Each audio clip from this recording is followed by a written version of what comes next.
අලුත්ම තොරතුරු දැනගන්න ගොසිප් ඉතිමා අපිව දැන්ම සබස්ක්‍රයිබ් කරන්න. හෝමාගම කටුවාන කර්මාන්තපුරේ ආරක්ෂක හිස්වැසුම් කර්මාන්ත ශාලාවක හටගත්ත ගින්නෙන් මියගිය දරුවන් ගැන අද ඇසෙන්නේ වෙනස්ම කතාවක්. ඉතින් ඒ අතර මේ මිතුරන් දෙදෙනාගේ කඳුළු කතාවට සවන් දීපු අයට බොහෝ කම්පනයක් ඇති කරලා තියෙනවා. ඉතින් මේ විදිහට හැමෝගෙම ආදරේ දිනාගත්ත ඔවුන්ට මොකක්ද සිද්ධ වුණේ? අවාසනාවන්ත විදිහට ජීවිතයෙන් සමුගත්ත ඔවුන් දෙදෙනාගේම මව්වරුන් අද හඬා වැළපෙනවා. ඉතින් ඒ තමන්ගේ ඇස් දෙකවන් දරුවන්ට මේ අත්වෙච්ච ඉරණම ගැන සිතනකොට. ඉතින් මේ විදිහට තමයි ඒගොල්ලෝ පවසන්නේ. දවස් 2-3කට කලින් මේ කර්මාන්ත ශාලාවේ වැඩට ගිය මගේ දරුවට වෙච්ච දෙයක් දෙයියනේ. අම්මා කෙනෙක් විදිහට මම මේ දුක කොහොමද දරාගන්නේ?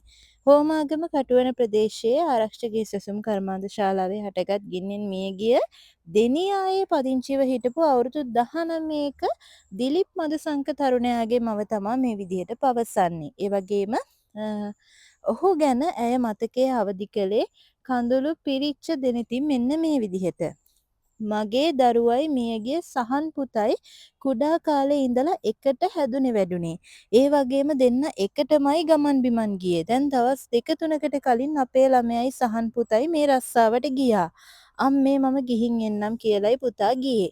එහෙම ගිය පුතාව අපි මෙහෙම දකින්න බලාපොරොත්තු වෙන්නේ නැහැ. ඉතින් ওই විදිහට තමයි ඒ දෙමව්පියෝ දුක ප්‍රකාශ කරන්නේ. ඒ වගේම මේ සහන් උදාරගේ මවත් මේ විදිහට ප්‍රකාශ කරනවා. මට හිතාගන්න බැහැ මේ මොකක්ද වෙලා තියෙන්නේ කියලා. ගින්නට අහු වෙලා මගේ දරුවගේ ජීවිතේ නැති වුණා. මගේ දරුවත් එක්කයි දිලිප් පුතත් වැඩ කළේ. පුතයි තව දුවෙකුයි කෑම කාලා උඩ තට්ටුවට ගිහින් තියෙනවා. ඒ උඩට යනකොට පොඩි ගින්නක් වගේ ඇති වෙලා තියෙනවා. ඒ ඇවිලෙනකොට ඒ දුව කියලා තියෙනවා මල්ලි ඉක්මනට පැනගමු ගින්නක් එනවා කියලා. ඒ දුව පල්ලෙහාට බහිනවත් එක්ක පුතා තව යාළුවෝ තුන්දෙනෙක් උඩ ඉන්නවා කියලා ගිහින් තියෙනවා. එතනින් එහාට දන්නේ නැහැ මොකක්ද උනේ කියලා. ඉතින් මෙවැනි අනතුරු ඉදිරියටත් සිදුවන දේ වළක්වා ගන්න අනිවාර්යෙන්ම බොහොම කල්පනාවෙන් වැඩ කටයුතු සිදු කරන්නට අවශ්‍ය වෙනවා. ඉතින් මෙවැනි ගොසිප් ඉදිරියටත් නරඹන්න අනිවාර්යෙන් පහළ තියෙන subscribe button එක click කරලා channel එකට එකතු වෙන්න. එහෙනම් අලුත් ගොසිප් එකක් එක්ක හමු වෙනතුරු හැම දිනාටම සුබ දවසක් වේවා.